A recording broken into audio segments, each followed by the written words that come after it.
بسم الله الرحمن الرحیم. یو ملګری تپوس کړی دی چې مفتی صاحب د قرآن شریف چې کم ضعیف پاڼې دي، کم بوسیده اوراق دي، د هغې څه حکم دی، په هغې به څه کوو؟ دا ډېر اهم مسله ده چې په دې کې بعض خلک ډېرې غلطۍ کوي.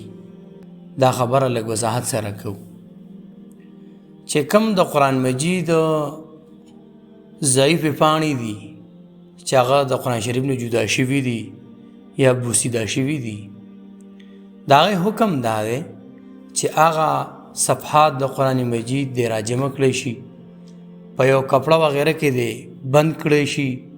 د هغې نه بعد چې موږ څنګه قبر کنو هغه شان دی د دې لپاره قبر وکنستی شي، او په هغې کې کوشش دی وکړی شي چې لحد جوړ شي. چې کله لحد جوړ شي نو دا پاڼې د قرآن مجید، دا صفحات د قرآن مجید دا به لحد کې دننه راشي، نو په هغې باندې به خاورې د پاسه رانشي. زمونږ خلک دا غلطۍ کوي، قبر وکني خو ډایرکټ پرې خاوره ور اچوي. ډایرکټ خاوره اچول دا نامناسبه کار دی، دا ټیک نه دي. او که چېرې یو علاقه کې لحد نه کنستلی کېږي نو چې څنګه زمونږ په قبرونو کې شق مونږ کنو، نو شق وکنې بیا د هغې د پاسه چې کله لاندې په هغه شق کې تاسو قرآن شریف صفحات کېدی، د هغې د پاسه بیا ګټې یا دارنګې ستبې وغیره کېدی او د هغې د پاسه خاور راچوئ چې براه راست د قرآن شریف په پاڼو باندې، د قرآن شریف په اوراقو باندې خاوره رانشي. یوه خبره دا ده.